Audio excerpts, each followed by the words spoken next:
All right, you guys. So, I have the questions I'll pull up for a participation question. The first one of the semester here. I apologize. One second.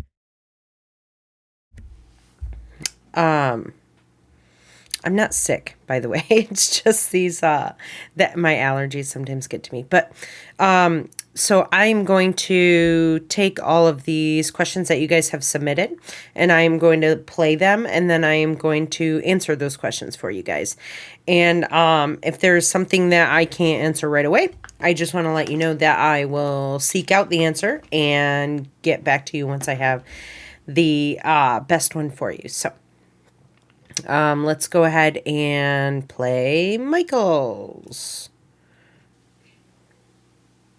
All right. Hello, my name is Michael Cremona. Question: I personally have not started any of the project yet as of today. Starting the Works project, but I do have like a quick question regarding graphics industry. I guess my one question is like, if I were to go down this path, motion graphics and animation, would I need to get a completely laptop and or like computer that has a better graphics card? Because I currently am going for graphic design, and so I bought a whole new laptop for photo editings and not animations because I had to go get one from big school. So I was wondering if I were to go down animation, would I need a whole new set of tech? So I I always hate that when students, aren't expecting this and then they go out and purchase a computer, think that it'll work, not knowing and not understanding the specifications of like computer parts and what helps with like the programs that we need to use. Because it's just, it's such a bummer, especially if you are going to go down this road of continuing in animation, then yes, at some point you are going to need to purchase or build a computer and which can essentially run these programs as smoothly as possible. I have over the years purchased different computers when I was going through the same program you guys are going through. I worked on an iMac, and at a certain point in my schooling, it stopped becoming useful. I had troubles running 3D programming on it.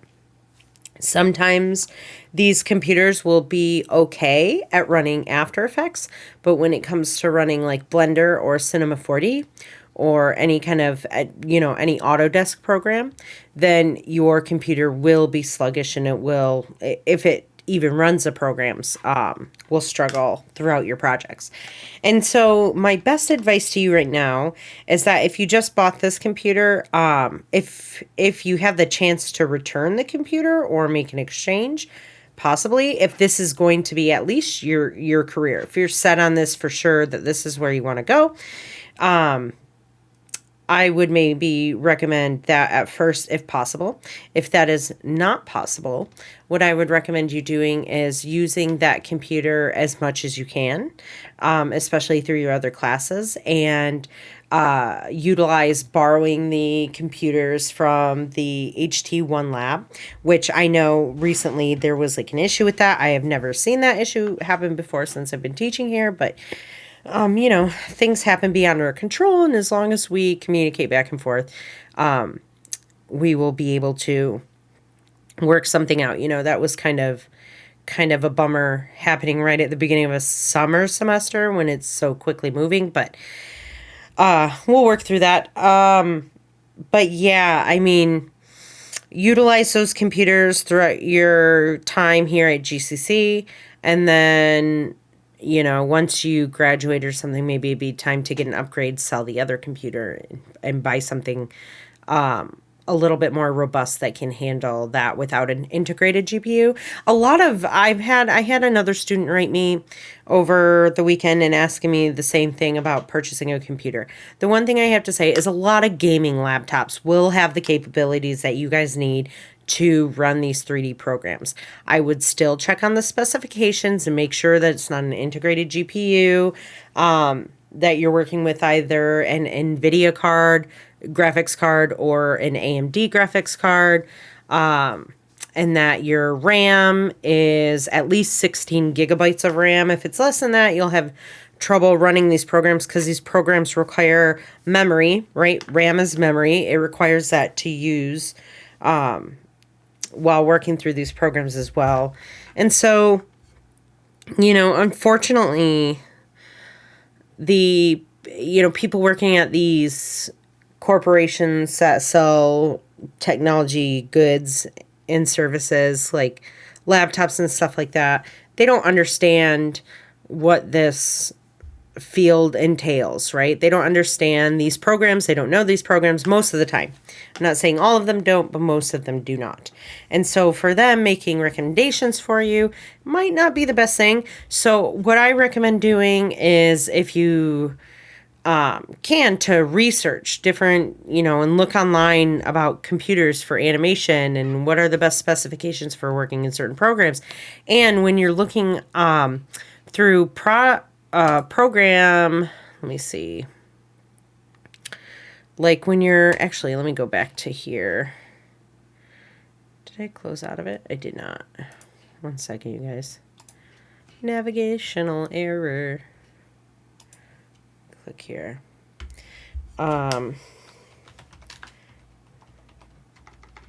What computer specs should I have to run Cinema 4D? Googling. System requirements, right? Look right already here. CG Director, great website for animation and tips and tricks and stuff for when it comes to buying a computer. Because these people all work in some kind of graphics industry, whether they're VFX artists or they do work in Cinema 4D or work doing like gaming design, things like that. These people are gonna, like, this is great. They have PC builds for you, places where you can get hardware.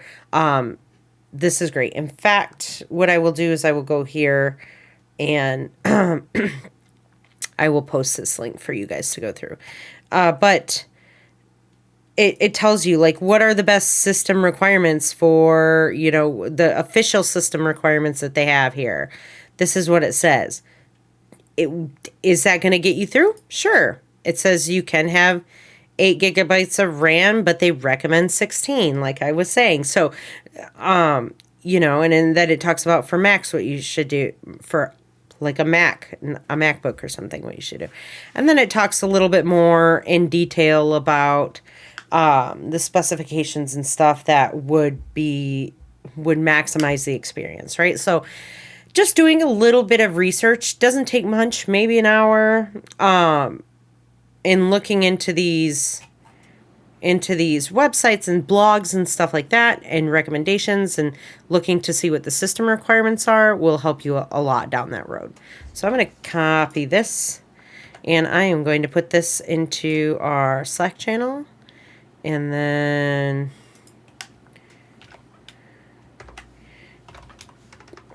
great website when looking into buying computers. Perfect. Post. There we go. Little tip for you guys. So just like Googling really helps out. Because I know it's like there's so many computers out there. There's so many different layouts and different setups and stuff. Just looking at generally what you need is going to help guide you a little bit more. All right, we have Chance. This is Chance. I What's up, currently Chance? have a Blender project I was working on recently open. This is mainly just to show that I do have some experience in Blender. It's what I'm a little bit more familiar with. I haven't really used Cinema 4D before. So I just wanted to ask if later down the line, when we get into more creative projects, rather than just learning Cinema 4D, would it be okay if I made those projects in Blender instead? Just because I'm a little bit more comfortable in it. It might be what it just makes it a little bit easier for me. I understand that. And great question. First of all, that scene looks really interesting. I would love to see it with some lights on the outside, so I could see all this detail that I can kind of barely like work out and stuff on. I work off of two monitors, and the one that you guys are looking from is a BenQ monitor, and the colors are kind of like off, and so my darks are really really dark and my whites are like blown out, and so sometimes I have to look over on my other monitor to see details and stuff. But I think that you what I would recommend is maybe like as far as modeling and stuff, if you want to model inside of Blender, then you can, and then bringing those models into Cinema 4D to animate. We don't really work in, we're talking about possibly moving over to Blender in the future, but right now we're working on a Cinema 4D because that's industry standard, more of an industry standard, although Blender is becoming more popular each and every year, and it's becoming more robust of a program. So yeah, I mean, I guess if you want to model something in Blender, bring it into Cinema 4D and work in between them, that's fine. But Cinema 4D and Blender, it's gonna be the like very similar stuff. It's just the layout's gonna be different, and so you'll see that throughout classes here. But yeah, I mean, I don't care. I have never animated inside of Blender, so I'm not sure, but it looks like you have a timeline down here where you can do animations and stuff. But if it comes to doing things like dynamics and using physics engines and stuff like that, I'm not sure where Blender is on the spectrum of that because I haven't worked in Blender a ton. So, but yeah, I mean, I'm not gonna knock you on that. But then if you're like asking questions about specific stuff inside of Blender, I might not be able to answer that right away, you know. So that's something else to keep in mind. But not gonna knock it. All right, next question from Manny. Hey everyone, just a quick question here.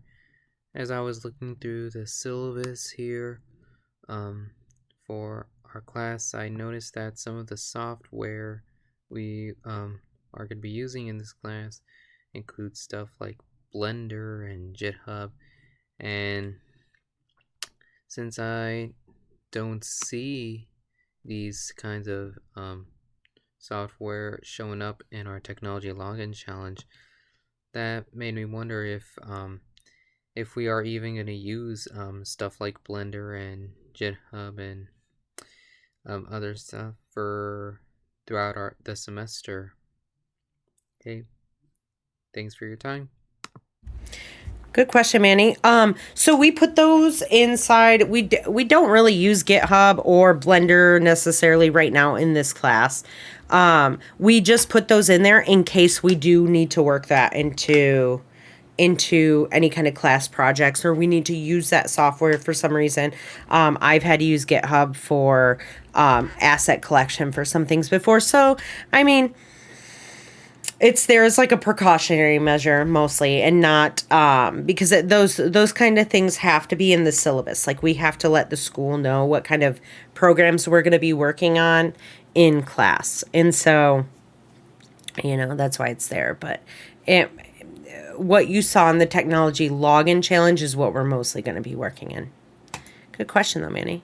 All right, is this Marianne or? Hello, my name is Marianne Fish. I'm Cool. not quite sure if we're supposed to say her name or not in the beginning, Great introduction. but I know we're not supposed to say that we don't. If we like, the option of I didn't have any questions is not an acceptable answer. But we actually, it's just like the start of the I want to say season, but the semester, and we haven't really had any assignments besides the syllabus due, and I didn't really have any questions I needed to worry about for that. Um, I think like the only thing that I can worry, like I'm like worried about, is the due dates on some of the assignments. I know that might sound weird, but I noticed that the due dates had been like shifting a fair bit, so I was curious if maybe like those are like for certain the due dates now, or do I have to worry about getting it done earlier than I'm supposed to, or if I'm supposed to do those now. Not I'm not quite sure if I was supposed to do those before doing this assignment because those are due the 9th and this is due today. So I'm a little confused by that, but that's about it. Thank you. No, perfect introduction, Marion, and I appreciate actually your question. So you're saying you don't have any questions. That's not true. You had a great question. And I understand like we haven't really had a big talk about that. So let's like really address that now. So when it comes to the assignments, because this is a essentially like a compressed class, right? I have to have like 2 assignments in a week, or you guys aren't going to get all of the work done. When it came to the bouncing ball assignment, I pushed that over to the, initially it was going to be due on the 4th. And then I was going to make that the deadline for it. But some students wrote me letting me know that the technology lab was having issues issuing out computers and lending out computers to the students that needed them. And I read the email, and that's not a normal thing. And so I had to extend it for those students particularly because I didn't want them to miss out on being able to turn that in. And so the extension is there, but I recommend getting on the assignments as soon as I post them. You guys can start working on them. That's kind of how this class is going to function. I'm going to post things. Things are going to be due on Sundays. You'll have a little bit of, you'll notice that when you look at an assignment, like let's say here's a great, these are old dates. Don't worry about that. I update these. And these are just projects that are going to be something we work on in the future. I'll just put it into a view you guys see. Down here, June 9th is when I want these things due, right? Specifically for the bouncing ball. It is available until June 9th. The reason I have the hard cutoff date here is because I've extended the project. And so I want to make sure you guys are getting your stuff in. The problem I've had in the past is I didn't used to have hard deadlines on projects. And so students would not do projects for a month, 2 months. And then come time for the end of the semester and they realize that they're failing the class and they need to get all of this work done that takes hours upon hours to do in such a short amount of time. And then I am scrambling at the end of the semester trying to grade that and give feedback. And it's just, it's not fair to me. It's not fair to the students. And so I have started putting in like timed deadlines in there. Deadlines are always subject to change. If anything comes up, I will try my best to be communicative about that. And that is why I sent out an announcement today regarding that, because I realized I didn't really do that before, and I apologize for that. So like the bouncing ball one, I extended it to be due Friday the 9th, and you get until midnight to get that one done. Same with the technology login, because some students weren't able to download Cinema 4D or anything yet until they got those computers. And like I said in the announcement, I did talk week 2. I'm going to try and set out weekly announcements every week. But I said that you guys knew, as you know, I extended the thing. I explained a little bit why. I said that the biggest thing that I mentioned is that if you have the time to do it, start doing it now. Get it done before as soon as you can. Because I can't just extend all of the projects because I had to extend that first one. We have to stay on our timeline. And so I had to open up the projects that are going to be due for this week. And there's 2 of them, right? There's the, we have a typography assignment due and the real and surreal assignment, which you will notice I have posted here.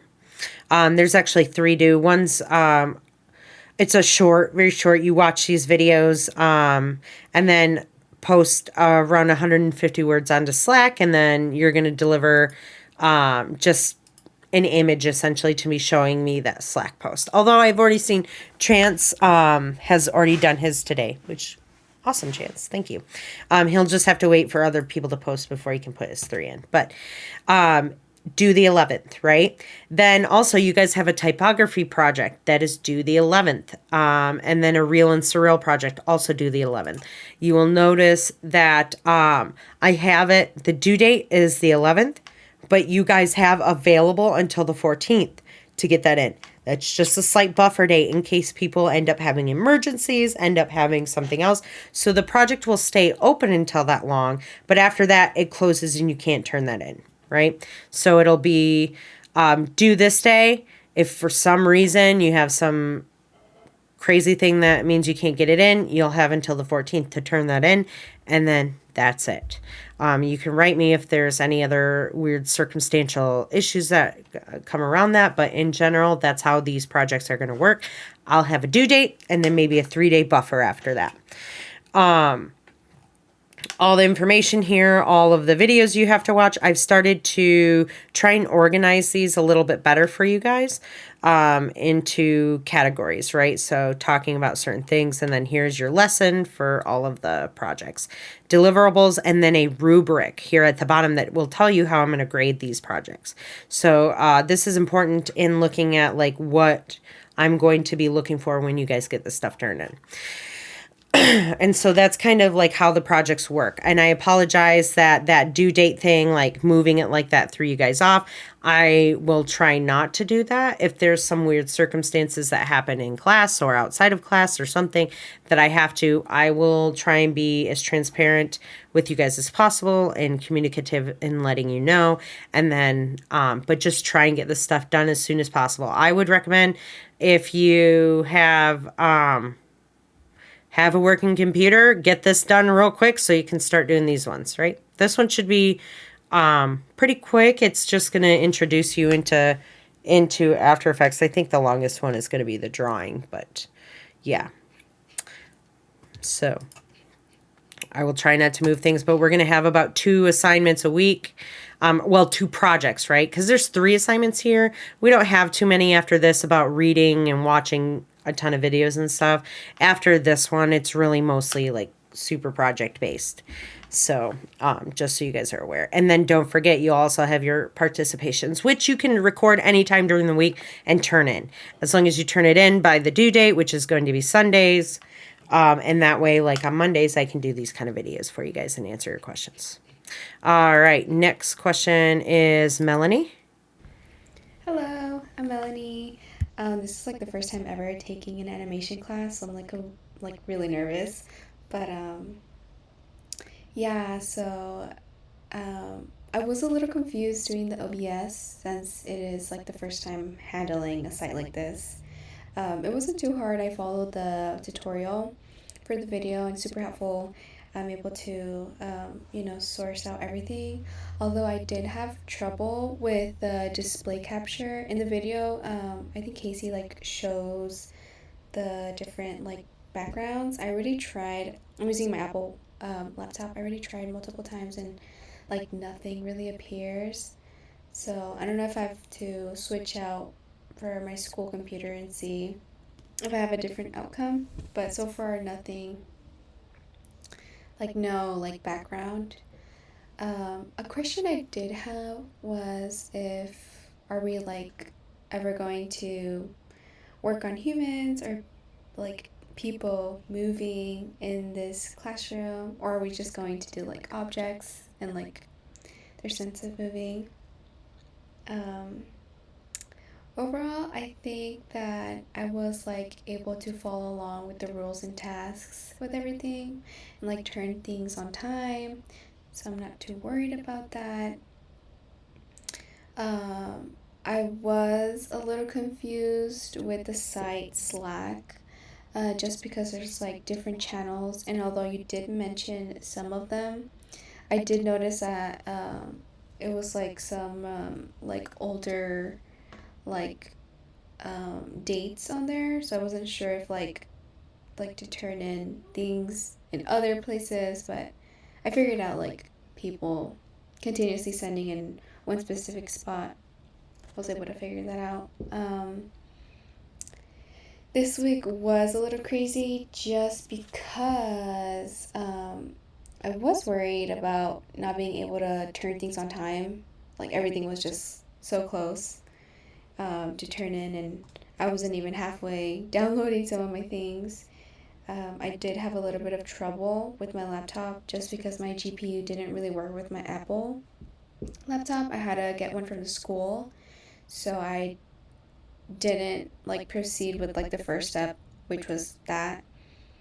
And then that apart, I got an email before I got my school computer saying that like I can't pick up the laptop on time or the date that it was supposed to be picked up just because they were having some issues with the laptop. So I was like, oh my gosh, am I gonna get this laptop on time? And then my Adobe, I don't know how you really pronounce it, but that was an other issue just because it wasn't working on my regular laptop.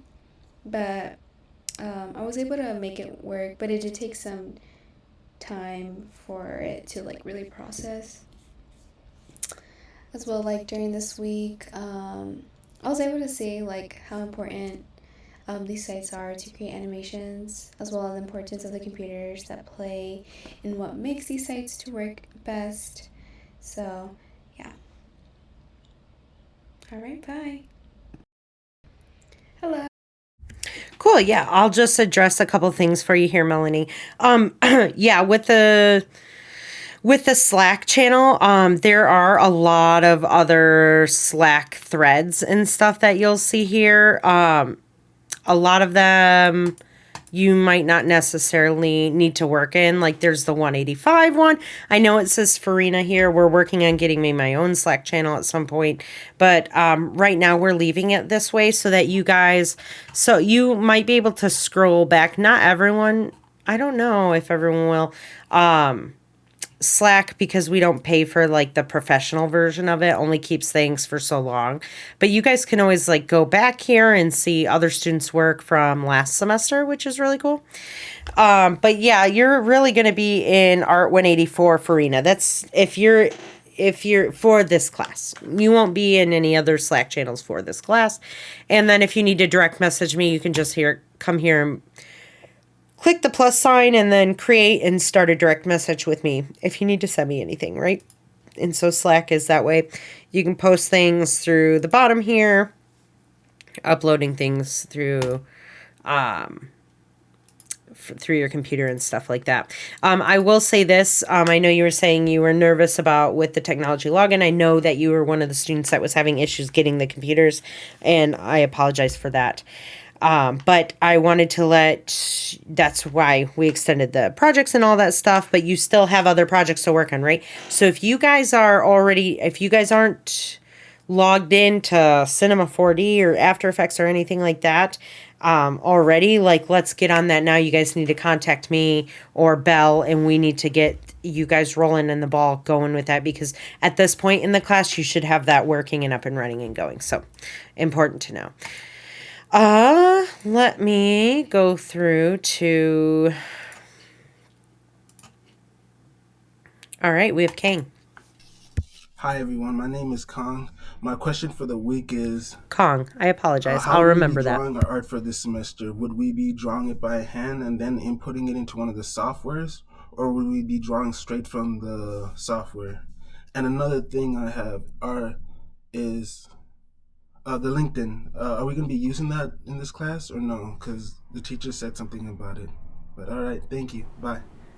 What's up, Kong? So, first of all, I forgot to address another question from Melanie there. She asked me if we're going to be doing things with character animations. Unfortunately, not in this class right now, only because it takes up a ton of time and you really have to know the basics. So we really just work with objects and stuff. At some point we do hierarchies.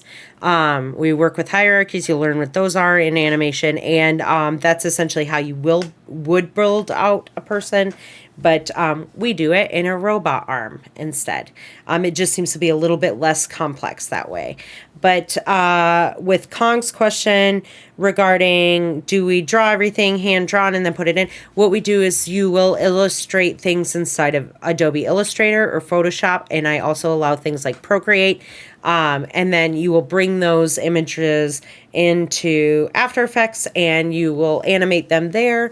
Or in fact, After Effects also has drawing tools in it, which you can use as well. They're just not as robust as things like Illustrator and Photoshop or Procreate. And so that is kind of what we'll be doing with those. And as far as LinkedIn Learning, we phased that out. I just found out, I'm sorry, I didn't mean to like start you guys on that route. I had found that out after we started class that it's been phased out. So as soon as I found that out, I let you guys know. So we won't be using LinkedIn Learning. If you have access though to it, just by all means, go ahead and try and watch videos pertaining to that, inside of there. That'd be fine with me. All right, Marisol, I'll need you next time. I'll give you credit for this one, right? But next time it needs to be video, kind of like everyone else's, okay? Are videos required to be turned in with questions, or is it the text entry sufficient? I just answered that without reading it. So video, not text. Out of all of these programs, which is used the most in the industry? All of them. Cinema 4D, After Effects, I use that all the time in my job. Every single day I use it. And then also, they use it in all sorts of different industries, video effects, things like that. Cinema 4D as well is one that is used in the industry. Same with Illustrator. I mean, graphic designers use Illustrator, Photoshop, all of us do. So we use all of them, yes. Will the class go over the animation fundamentals? Yep. So I just changed the homepage here, and these are the 12 principles of animation. 12 principles of animation that have been condensed down to 10.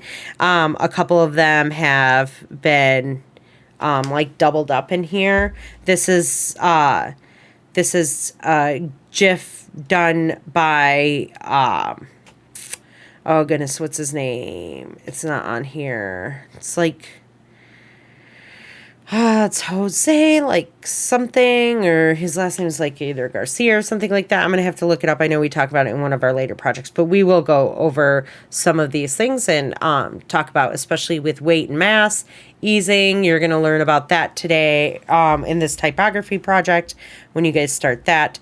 Squashing and stretching, you'll learn in the first project with the bouncy balls and so on and so forth, right? So we will be learning about those. Good questions. All right, next I have David. Also goes by Dave, doesn't matter. Hello, everyone. My name's David, and I'm excited to be in this class. It's new to me. 3D animation is new. This is more of a tip than a question, I guess.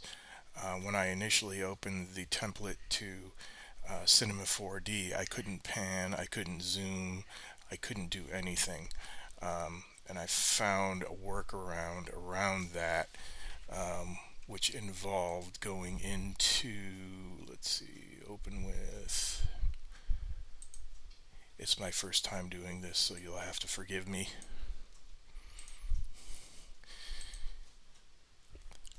Selecting the camera brings up this dialog box. I selected protection and I turned all of these off, which in turn allowed me to pan and zoom and do all of that kind of thing. I think that's about it. Thank you. This is funny because there's this makes me giggle a little bit because there's a reason that they're locked is so that people don't accidentally move their camera and pan and zoom. initially and then mess up their view, and then they panic. This happens to a lot of students, so we ended up locking those things and adding protection tags so students just can't go in there and do that. But I'm impressed by the gumption there, David, and we will eventually be talking about how to do that, especially in the real versus surreal, where you guys will learn how to do things like panning, zooming, dollying. Zooming is dollying, dollying the camera, zooming the camera in. I mean, there's difference, right? There's zooming the lens, which is different than dollying the camera. Dolly in the camera is where you push it forward. You physically move it towards your subject. So hacker David figured it out and he broke into the code. He broke into the mainframe. No, that's funny. Thanks for the tip, and we'll talk about this too. But I'm happy that you figured it out on your own. A lot of students might not have the motivation to do that. So I appreciate that work. All right. Next question here. So I was just rewatching this compositing and titles video, and I'm understanding most of it pretty well. I was just wondering about the masking here, if you could go into more detail about it and what it does, since I can see what it's doing, but I'm still kind of unsure of what it does and how it works, if that makes sense. Yeah, so masking is something that basically hides things we don't want the viewer to be looking at until we either want them to see anything around it, or if we just want to hide out those surrounding areas. The reason we use masking in that certain sense is because it allows us to feather the mask, which softens the outside, versus if we were to just draw a shape like that, where you can't necessarily easily soften the edges of that shape. So if I were just to open, let me just open this real quick. It's probably going to ask me to save a newer version, which I won't be surprised by. But yeah, so it's it's easier for me just to show you on this here. Let me just open this way.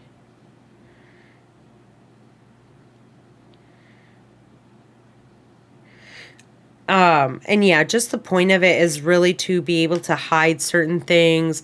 Masking also works when you want to, like, let's say you want to put a pattern inside of a shape, right? So here is what I did this past semester.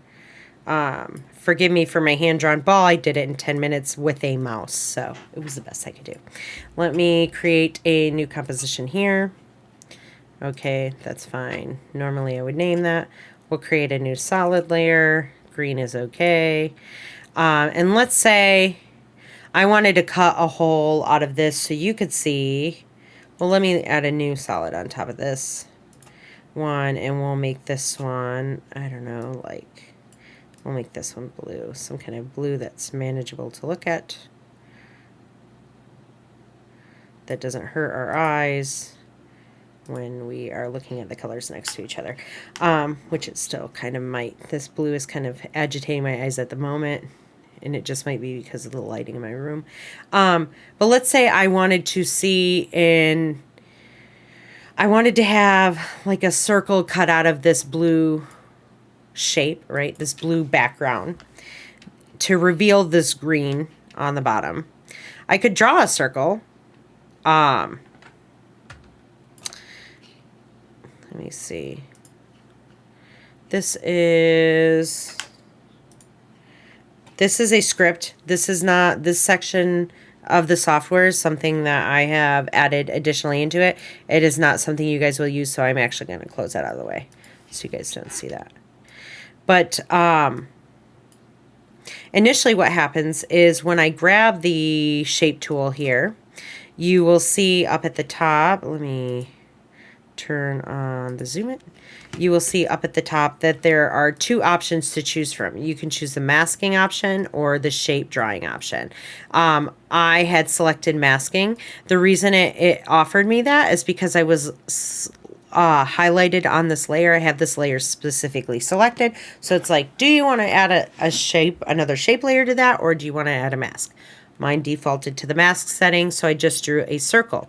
Now that circle essentially cut that blue background layer into the shape of the circle, which I actually don't want, right? Initially what I said is I wanted to cut a circular shape out of the blue background to reveal some of the green shape, right? So what I would come in here and do is I could either change this to subtract, or I could quickly just hit, if it defaults to add, I could just simply click inverted and it will do that. Now, the reason that it's over here is because I had moved that, right? I had moved that circle. So let's just try and get this as centered as possible. And then I can take the mask at this point and then I can move the mask around. And I have more ability to take this. But now you can see kind of like how this mask works. Like if I start moving here, it's essentially cutting a shape. Either cutting that layer into a shape or cutting a shape out of that layer, right? And the difference here is if I drop this little menu down, I have something down here called a mask feather, mask opacity, and a mask expansion. So what do these do, right? The feather is obviously going to feather the edge out so it blends from one layer to the other. Very simple thing to do. Creates kind of like a, like if this were larger, it would create like a vignetting effect. But this is something that is hard to recreate with just a shape. If you were to just draw a layer that is a shape, right? It's not as easy to do. It's easier to just create a mask and then feather that mask out. Now, if this were down to 0, notice all of these are things that can be, these are all values that can also be animated, right? So that's also a very powerful thing. The mask opacity, right, is how much of that mask do I want to show through, right? So notice how it's changing the background color because I'm just changing the opacity of that layer, and then everything else that's masked out is not going to change because it's essentially a hole cut out of that layer. If I bring this back down to 0, and then actually that has to be at 100 because we want it fully able to see. Mask expansion. What is this going to do? It's going to expand the pixels from the mask that I've drawn, and it's just going to expand those out, right? So now it goes beyond the path that I have drawn, the mask path, which is this right here, right? And so if I were to take this, it'll create the same shape, but let's just say, oh, it just needs to be a little bit bigger. Now I can combine these as well with each other to work together, and they, like I said, they can all be animated. So it's a good question to ask. I hope that kind of cleared up why we use paths. It's because it's a little bit more powerful of a tool using masking. I said paths, but I meant masking. It's a little bit more powerful of a tool to use versus just creating a shape layer and trying to stack effects onto it. That becomes bulky and it makes your program file a little bit bigger. And if you were to get further and further into a project, it could be something that becomes problematic down the road. So that's why we use masking. Good question. And I think it's Naila. Let me know if I said that right. And then we have Paige, finally. Okay, hi, I'm Paige. Don't have any questions yet regarding the assignments since I did just get my hands on a laptop like last minute. I'm happy you did. It did look just overwhelming, and I was I understand the overwhelming since feeling. based on the question prompt for Slack that I needed like previous experience with animation, but it looks like I'm not the only one. I am curious how like Photoshop and Illustrator will play into 3D and animation stuff, because I'm only familiar with it in the 2D aspect for like design purposes, and Photoshop being for Photoshop. other than that, I just figured out how to get the OBS to cover my whole screen, because originally it was just these black, and it's not getting everything. But yeah, I think I'll probably have questions once I get my feet wet a little with the programs. I was curious about this control panel, since we needed the Nvidia thing, if we need to be aware of anything with this. That was just something The control panel, the Nvidia control panel, you don't have to worry about that. You can update like the GPU and stuff through that, but you won't have to do that since this is a loaner laptop. They do all that kind of stuff for you. So that might have been some kind of issue they did before, because they wipe these every time they get it back. They fully wipe it so that none of your information stays on it, right?